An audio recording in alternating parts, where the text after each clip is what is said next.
Hello everyone, welcome to the एक्जिया IAS academy.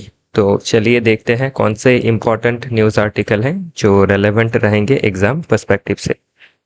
तो इस डिस्कशन में मैं आपको दो आर्टिकल समझाने वाला हूं जो एग्ज़ाम के पॉइंट ऑफ व्यू से रेलेवेंट रहेगा। एडमिशन ओपन है एक्जिया आईएएस एकेडमी में। आप हमारे कोर्सेज से जुड़ सकते हैं जिसमें हम आपको कम्प्रिहेंसिव कवरेज प्रोवाइड करेंगे।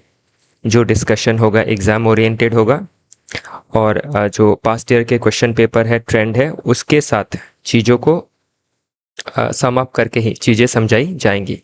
सिलेबस का कोई भी पार्ट नहीं छूटेगा और इसी के साथ कम्प्रिहेंसिव स्टडी मटेरियल भी प्रोवाइड किया जाएगा। गाइडेंस जो रहेगा एक्सपीरियंस्ड एंड एक्सपर्ट फैकल्टी के द्वारा ही दिया जाएगा। वन ऑन वन मेंटोरिंग के तहत आपके जितने भी डाउट हैं कैटर किए जाएंगे और रेमेडियल क्लासेस की ज़रूरत हुई तो वो भी प्रोवाइड किया जाएगा। इन हाउस लाइब्रेरी फैसिलिटी भी अवेलेबल है क्लासरूम के साथ ही, तो आप उससे जुड़ के भी अपना प्रिपरेशन को और अच्छी तरीके से आगे बढ़ा सकते हैं। फर्दर चीज़ों को डिटेल में जानने के लिए आप कांटेक्ट कर सकते हैं हमारे एडमिशन डेस्क में, जिसका नंबर है 6002417488। तो देखते हैं आज का पहला आर्टिकल। तो जो सिविल सर्विसेज रिफॉर्म होता है, जो सिविल सर्विसेज रिफॉर्म का पार्ट है इन जीएस पेपर 2, तो उसके लिहाज से हम ये आर्टिकल देख सकते हैं। प्लस सिविल सर्विसेज अगर रिफॉर्म आया तो उससे आपकी not only in governance but economy में भी बहुत ज़्यादा सुधार देखने को मिलेगा। तो इसमें आपका सोसाइटी के ऊपर बेटर इम्पैक्ट रहेगा, गवर्नेंस के ऊपर बेटर इम्पैक्ट रहेगा, इकोनॉमी जो है वो बेटर आउटकम दिखा सकेगी, जो एथिकल इश्यूज है वो भी दूर होंगे। तो इसीलिए क्या है, सिविल सर्विसेज रिफॉर्म के बारे में नो डाउट मेंशन है जीएस पेपर 2 में, लेकिन इसका हम जो इम्पैक्ट है, इसका जो मल्टीप्लाइंग इफेक्ट है वो डिफरेंट सेगमेंट में देख सकते हैं। तो किसी भी पेपर में ये पूछा जा सकता है, इंक्लूडिंग जीएस पेपर 2, 1, 3, 4। तो ये जो आर्टिकल है स्पेशली इसमें जो आपके डिस्ट्रिक्ट एडमिनिस्ट्रेशन है उसके बारे में आर्ग्यूमेंट दिया गया है। तो इसका जो मेन आर्ग्यूमेंट है कि जो डिस्ट्रिक्ट लेवल सिविल सर्विसेज है, प्राइमरीली जो हेड होते हैं डिस्ट्रिक्ट लेवल पे एडमिनिस्ट्रेटिव हेड, वो होते हैं डिस्ट्रिक्ट मजिस्ट्रेट या फिर डिस्ट्रिक्ट कलेक्टर। तो उनका जो रोल है डिस्ट्रिक्ट लेवल पे, डिस्ट्रिक्ट मजिस्ट्रेट का जो रोल है वो अगर हम कॉलोनियल समय से ही देखें आज के समय तक, तो खासा उसमें चेंज नहीं आया है। वो आपका फोकस्ड है basically law and order maintenance में, या फिर रेवेन्यू कलेक्शन करना, या फिर थोड़ा बहुत डेवलपमेंटल प्रोजेक्ट्स को देखना। तो इसीलिए इसमें जो आर्ग्यूमेंट दिया गया है कि जो डीसी का रोल है या फिर डीएम का रोल है या फिर आपका कलेक्टर का जो रोल है वो उसको और प्रोएक्टिव बनाना है।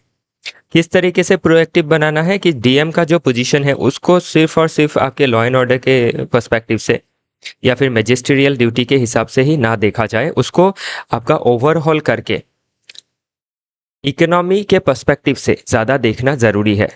क्योंकि आप ध्यान दीजिएगा आज के समय पे इंडिया में सबसे ज़्यादा जो ज़रूरत है वो है economic development, employment generation, social infrastructure का डेवलपमेंट। तो उसके लिए क्या है, जो भी इकोनॉमिक पैरामीटर्स है वो डेवलप करने के लिए हमें इकोनॉमी के जो ड्राइवर्स है उनको डेवलप करना ज़रूरी होगा। तो उसके लिए जो डीसी है या फिर डीएम है उनको हमें सीईओ की तरह देखना होगा या फिर सीईओ की तरह उनका रोल को डेवलप करना होगा।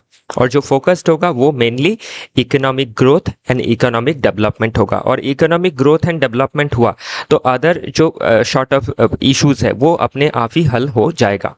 तो इसमें कहा गया है कि जो प्रोएक्टिव रोल है as the chief executive officer of the district, जो ध्यान देगा, प्राइमरी मैंडेट होगा उनका टू ड्राइव इकोनॉमिक ग्रोथ, की ग्रोथ लाना है। सिर्फ लॉ एंड ऑर्डर मेंटेन करना नहीं है, उसको हमें सेकेंडरी में रखना है। मतलब वो भी इंपॉर्टेंट है लेकिन वो सेकेंडरी में रहेगा। प्राइमरी फंक्शन हो गया ड्राइव इकोनॉमिक ग्रोथ, क्योंकि जब इकोनॉमिक ग्रोथ ड्राइव हो जाएगी ना, लॉ एंड ऑर्डर का सिचुएशन अपने आप ही ठीक हो जाता है।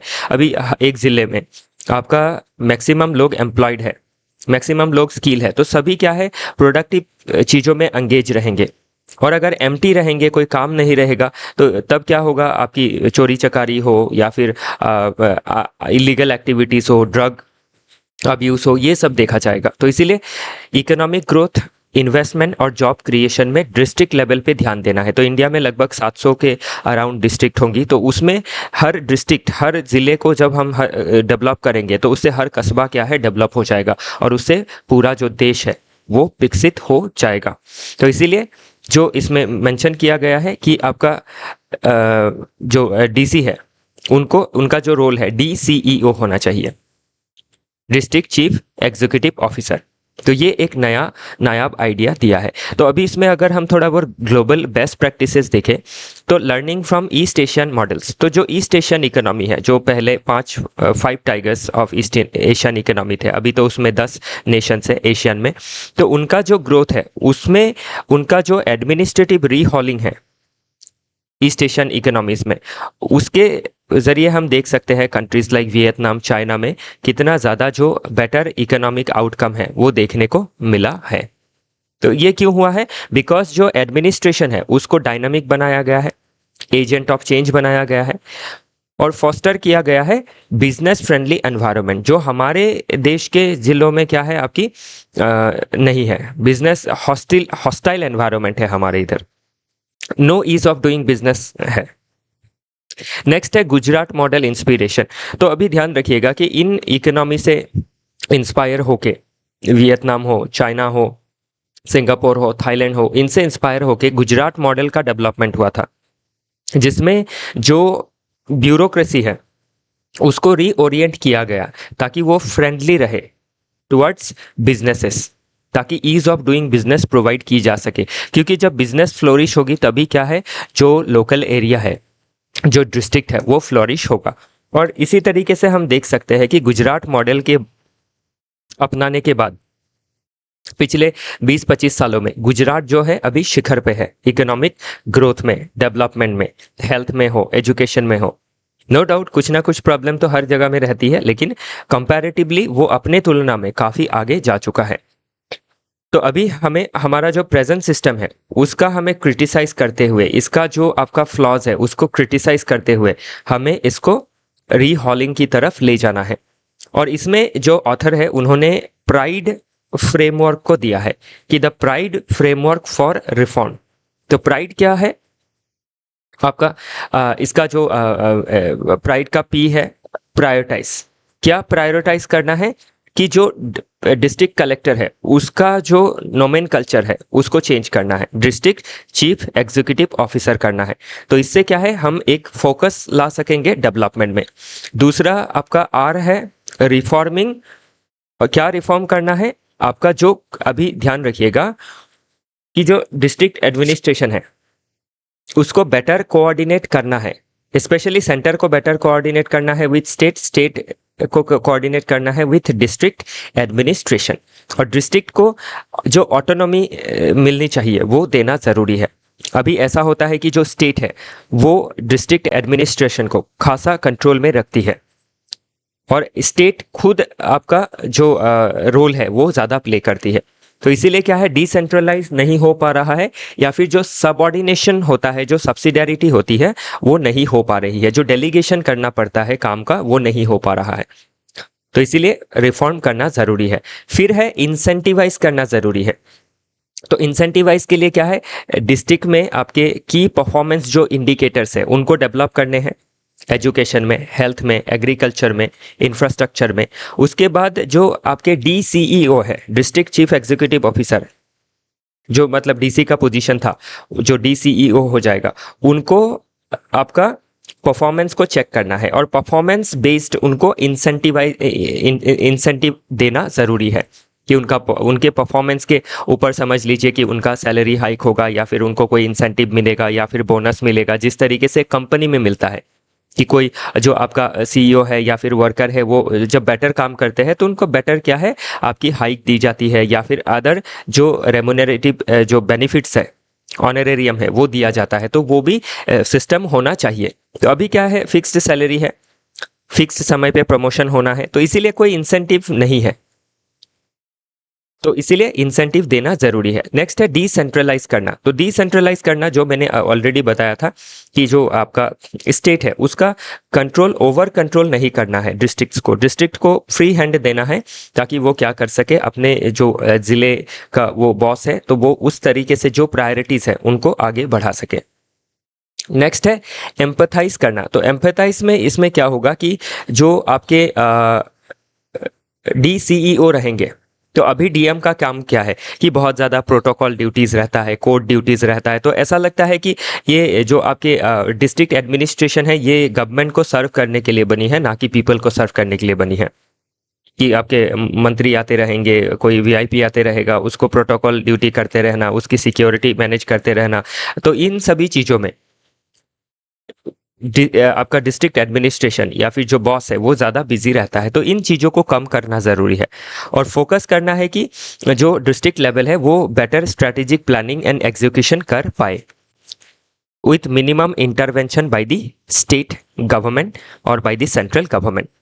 तो वही चीज़ें इसमें मेंशन की है। अभी जो इसका अगर हिस्ट्री देखना चाहे तो कॉलोनियल एरा में अगर देखें तो क्या था, वो तो हमें लूटने के लिए ही आए थे, एक्सप्लॉइट करने के लिए ही आए थे। तो उन्होंने बस DC को बहुत सारा पावर दिया to collect revenue and to maintain law and order, कि कोई प्रोटेस्ट नहीं होना चाहिए, अगर होता है तो उसको क्रैक डाउन करो, उस तरीके का। तो आइज एंड ईयर बना हुआ था ब्रिटिश गवर्नमेंट का, जिसके वजह से इतने दिन ब्रिटिश ने आपका जो है रूल कर पाया।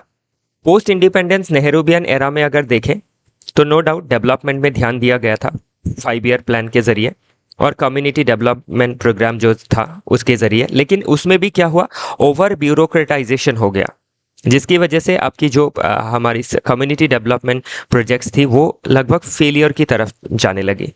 उसके बाद आया पोस्ट लिबरलाइजेशन 1991 में।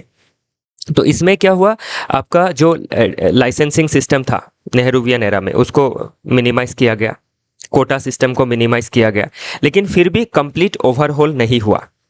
जो आपका ब्यूरोक्रेटिक हर्डल है, रेड टेपिज्म है, वो कंटिन्यू और बरकरार रहा।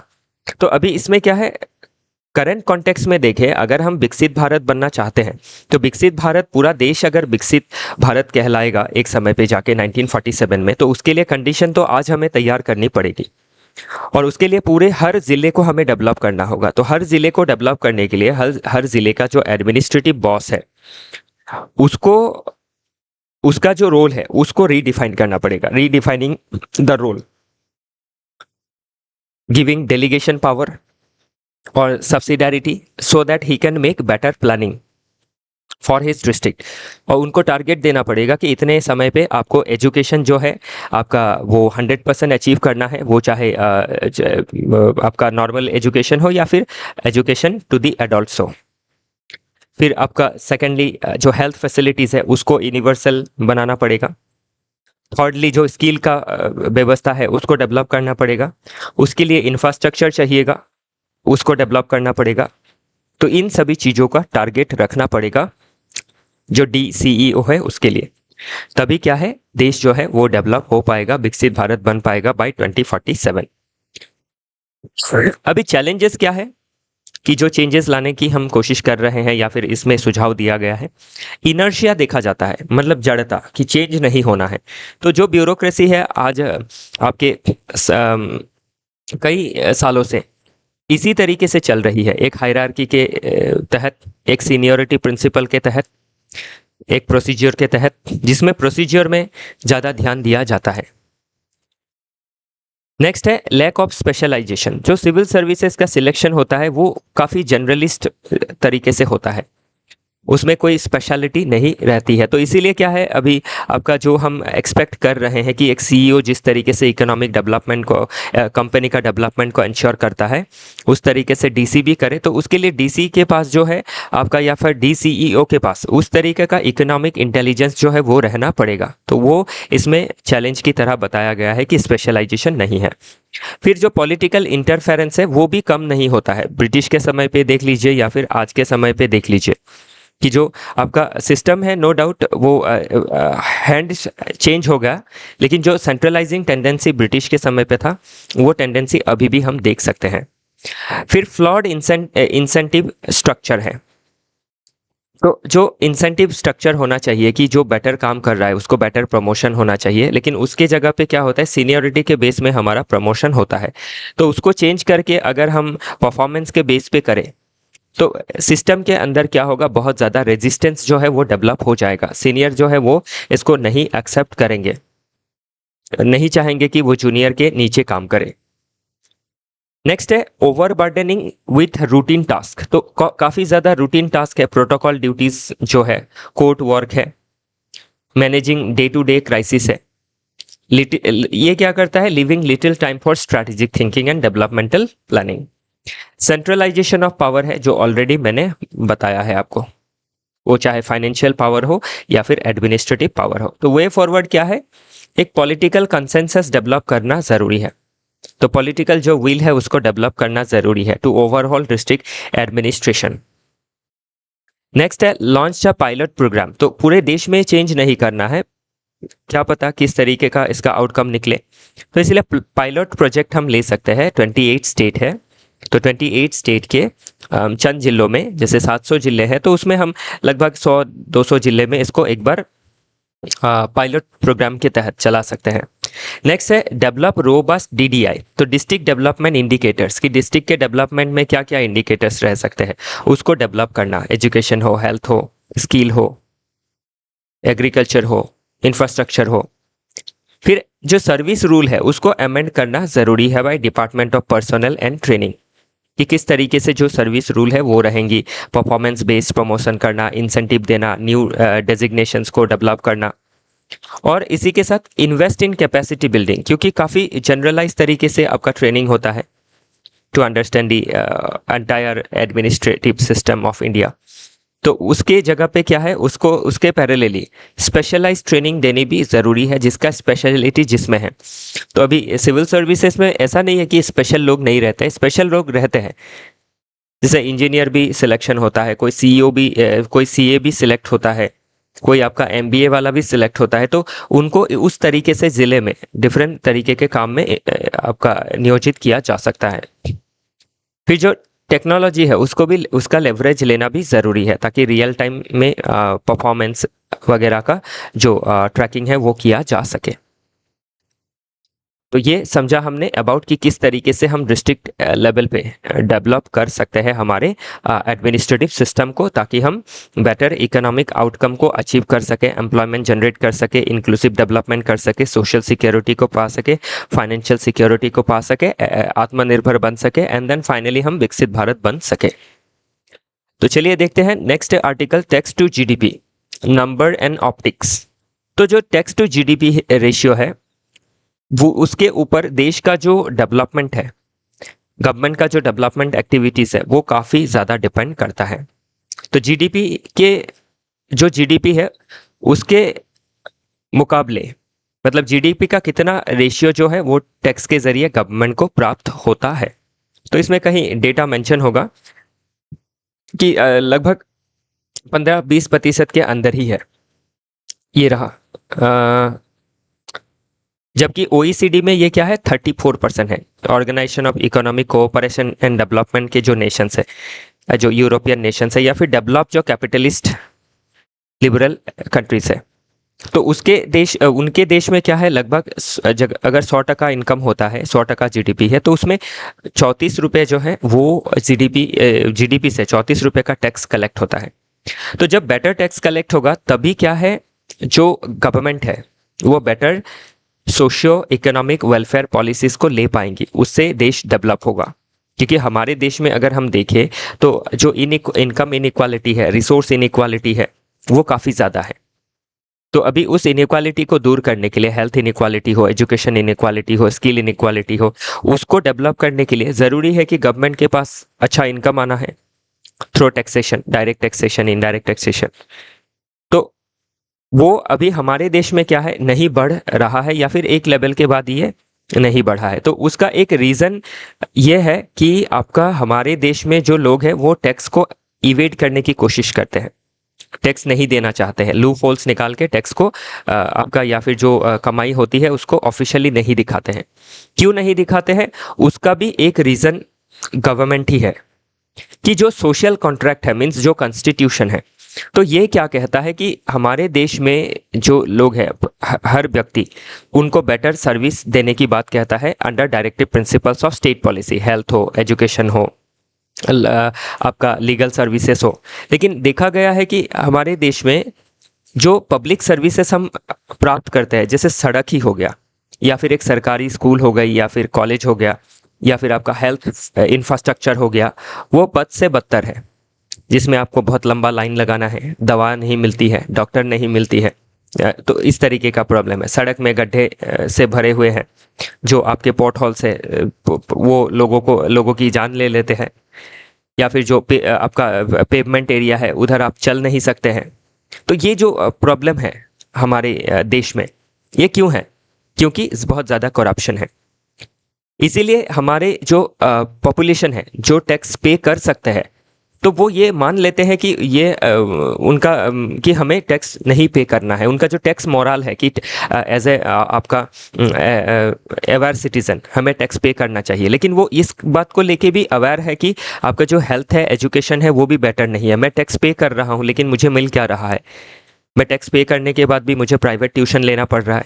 टैक्स पे करने के बाद भी मुझे प्राइवेट स्कूल में, प्राइवेट हॉस्पिटल्स में जाके इतने पॉकेट के पैसे खर्च करके ट्रीटमेंट करने पड़ रहे हैं। जबकि हेल्थ, एजुकेशन तो क्या है, सबके लिए ओपन है, for APL, BPL, rich person, सभी के लिए है। तो इसीलिए क्या है, एक जो टैक्स का मोरल है वो डाउन है पीपल के अंदर। इसीलिए क्या है, सभी जो टैक्स इवेजन है उसको, सभी मतलब जो नहीं पे करते हैं उसके बारे में कह रहा हूं मैं, इवेट करने की कोशिश करते हैं। तो इसीलिए क्या है, गवर्नमेंट को लोगों का टैक्स मोरल को हाई करने के लिए करप्शन को कम करना पड़ेगा। जो पब्लिक सर्विसेज है उसको बेटर तरीके से लोगों को ट्रांसफर करना पड़ेगा, इंक्लूसिव तरीके से बेटर चॉइस देना पड़ेगा लोगों को। लोगों का जो समय है वो बचाना पड़ेगा, तभी क्या है, लोग टैक्स पे करने के लिए उत्सुक रहेंगे। तो इसमें अभी प्री इंडिपेंडेंस एरा में अगर देखें तो जो टैक्स का सिस्टम है वो ब्रिटिश ने लैंड के ऊपर टैक्स लेना, या फिर इनकम टैक्स को भी लाया गया आफ्टर सिपोय मोटिनी। जो सिपोय मोटिनी में जो भी खर्चे हुए उसको रिकवर करने के लिए टैक्स लाया गया, income tax.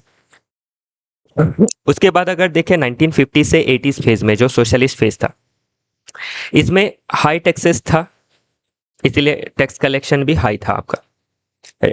Ratio peaked 16% in late 80s by high marginal rates. तो उस समय क्या था, आपका जो टैक्स था काफ़ी ज़्यादा था, क्योंकि जो गवर्नमेंट थी वो प्राइवेट सेक्टर भी, चंद सेक्टर ही थे, उनके ऊपर काफ़ी टैक्स लगाता था। 1991 के बाद लिबरलाइजेशन हो गया, और उसके बाद क्या है, टैक्स रेशियो डीप होने लगा, मतलब कम होने लगा। क्यों कम होने लगा? क्योंकि आपकी जो बिजनेसेस को बढ़ावा देने के लिए गवर्नमेंट ने कॉरपोरेशन टैक्स हो, या फिर कॉरपोरेट टैक्स हो, या फिर आपका इनकम टैक्स हो, इसमें जो रेट है उसको घटाया, लेकिन बेस बढ़ गया। ध्यान रखिएगा, जो बेस है, टैक्स बेस बढ़ा, क्योंकि बिजनेस बढ़ी तो बहुत सारे लोग बिजनेस कर रहे हैं, तो जो बेस है बढ़ गया। तो इसमें एक बेस इफेक्ट देखा गया कि जो टैक्स है वो ज़्यादा कलेक्ट होने लगा। फिर आया 2010 का जीएसटी एरा। तो इसमें भी क्या है, आपका यूनिफाइड इनडायरेक्ट टैक्स लाया गया, stabilised at 5%, 5 to 6%, direct tax 6.6%। इस तरीके का जो कलेक्शन है वो होने लगा। लेकिन डीमोनेटाइजेशन के बाद क्या है, कुछ दिक्कतें आई, बिजनेस स्लो हुआ। फिर क्या है, बिजनेसेस जब ठीक होने लगी, क्योंकि डीमोनेटाइजेशन के बाद सभी को ये पता लग गया कि जो काम करनी है वो पक्का काम करना है, पेपर पे काम करना है, क्योंकि इन फ्यूचर फिर डीमोनेटाइज होता है तो उससे क्या है, एक जो तकलीफ है वो क्रिएट होगी। तो इसीलिए क्या है, अभी के समय पे देखें अगर हम, तो पास्ट के तुलना पे आपका केवाईसी देना, या पैन कार्ड का मैंडेटरी होना, ये इधर मेंशन किया हुआ है, या फिर टीडीएस कलेक्शन करना, टैक्स डिडक्टेड एट सोर्स, या फिर टीसीएस हो, टैक्स कलेक्टेड एट सोर्स। तो इन सभी की वजह से जो टैक्स फ्रॉड है या फिर टैक्स इवेजन है वो कम होने लगा। लेकिन अभी भी जो टैक्स है, गवर्नमेंट का टैक्स कलेक्शन, वो बाकी देशों की तुलनाओं में काफ़ी कम है। फॉर एग्जाम्पल ब्राज़ील 33% है, साउथ अफ्रीका पे 27% है। जो हमारा पीयर है, लगभग हमारा जो ग्रोथ है, हम एक लेवल पे जा रहे हैं, तो उसके तुलना में अगर हम देखें तो हमारा कलेक्शन क्या है, कम है। तो बाकी और चैलेंजेस अगर देखें तो लार्ज इनफॉर्मल सेक्टर है, इकोनॉमी का 80-90% इनफॉर्मल सेक्टर से चल रहा है। तो इनफॉर्मल सेक्टर में क्या है, कोई पेपर बेस्ड काम नहीं होता है, तो उससे क्या है, टैक्स चोरी होती है। फिर टैक्स पेयर का जो मोरल है वो भी डाउन है, क्योंकि गवर्नमेंट का जो सर्विसेज है सभी को इंक्लूड नहीं करती है। जो quality of service provided by the government है, it is very low quality service. कि अभी आपको लगे कि मैं टैक्स भी दे रहा हूँ, हॉस्पिटल में जाता हूँ, डॉक्टर नहीं मिलते, दवा नहीं है, बहुत लाइन लगाना पड़ता है, समय मेरा लॉस होता है, तो मैं क्यों टैक्स पे करूँ। इस तरीके का एक चीज़ आता है। एग्रीकल्चर में टैक्स लगाया जा सकता है, लेकिन एग्रीकल्चर इनकम में टैक्स को नहीं लगाया गया है। तो ये स्पेशली स्टेट के हाथ में आता है। तो ये काफ़ी पॉलिटिसाइज मुद्दा है, तो इसीलिए टैक्स नहीं लगाया जाता है उसमें। फिर जो कॉम्प्लेक्सिटी एंड कंप्लायंस कॉस्ट है, ये भी एक चैलेंज है कि आपका काफ़ी ज़्यादा कॉम्प्लेक्स है और कंप्लायंस करने के लिए बहुत ज़्यादा आपके खर्च होते हैं, जैसे जीएसटी का नंबर लेना या फिर सीए को हायर करना, ताकि वो जो कॉम्प्लेक्स सिस्टम है उसमें जो टैक्स पे कर सके, तो उनके हाई फी देना। तो ये सभी चीज़ों से क्या है, लोग परित्राण पाना चाहते हैं, इसलिए टैक्स नहीं पे करते हैं। तो इसको और सिंप्लीफाई करना ज़रूरी है। तो ये ध्यान रखिएगा, इसका वे फॉरवर्ड इसका उल्टा लिखेंगे तो ही ठीक हो जाएगा ये। फिर पॉलिसी अनसर्टेनिटी है कि फ्रीक्वेंट जो चेंजेस आते रहते हैं टैक्स लॉ में, तो इससे क्या होता है, जो आपके बिजनेसेस है वो डाउन होती है, उनका मॉरल डाउन होता है। बहुत सारी कंपनीज तो देश छोड़ के दूसरे देशों में अपना हेडक्वार्टर शिफ्ट करती है। तो ये सभी चीज़ों को हमें टेकल करना ज़रूरी रहेगा, तभी हम क्या है, आपका जो टैक्स है उसको बेटर कलेक्शन कर पाएंगे और उससे बेटर सोशियो वेलफेयर जो पॉलिसीज़ है वो ली जा सकेंगी और देश को डेवलप किया जा सकेगा। तो इसीलिए अभी क्या करना है, जो आपका वे फॉरवर्ड में इन्हांस करना है एक्सपेंडिचर ट्रांसपेरेंसी को, कि जो लोग कि जितना एक्सपेंडिचर कर रहे हैं या अगर इतना एक्सपेंस कर रहे हैं तो वो टैक्स भी पे कर सकते हैं। तो वो चीज़ें हमें ट्रांसपेरेंट करनी है।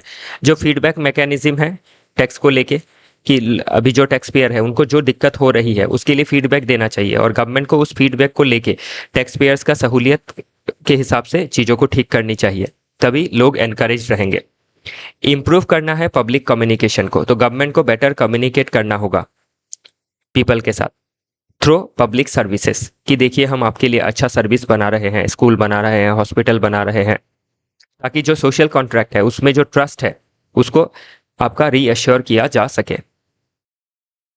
जो एक्सपेंडिचर क्वालिटी है उसको प्रायोरिटाइज करना ज़रूरी है। तो एक्सपेंडिचर क्वालिटी से इसका क्या मतलब है, कि अभी जो गवर्नमेंट है डिफरेंट स्टेट में भी आप देखते होंगे कि जो गवर्नमेंट है उन्होंने क्या किया, बहुत बड़ा मूर्ति बना लिया, आपने किसी लीडर का ही बना लिया। ओके, मतलब जो आपके काफ़ी इंपॉर्टेंट फिगर है उसके बारे में मैं नहीं बोल रहा हूँ, जो जीते जागते फिगर है उनका मूर्ति बना लिया, पूजा कर रहे हैं, तो उससे क्या है, पब्लिक का मनी बर्बाद हो रहा है ना। आप तो गुणगान कर रहे हो अपने आप का, लोगों ने चाहा है तब आपने बनाया है तो अलग बात है, कि खुद की पूजा खुद ही करते रहते हैं, तो उससे क्या है, लोगों को तकलीफ होती है ना, क्योंकि टैक्स पेयर का मनी अभी करोड़ों खर्च करते हैं, तो वो किसका पैसा है, हमारा पैसा है। तो इसीलिए लोग चाहते हैं कि अगर ये ऐसे ही पैसे बर्बाद करने हैं तो हम नहीं देते हैं टैक्स, इवेट करते हैं। तो उससे क्या है, जो है मोरल डाउन हो जाता है, तो वो ज़रूरी है। तो इसी के साथ आज का जो डिस्कशन है वो समाप्त होता है। आई होप चीज़ें आपको समझ में आई। नेक्स्ट एनालिसिस में मैं फिर इंटरेस्टिंग टॉपिक डिस्कस करने की कोशिश करूंगा। इसी के साथ अभी का जो एनालिसिस है वो समाप्त होता है। हमारे साथ जुड़े रहने के लिए आप सभी का बहुत बहुत धन्यवाद।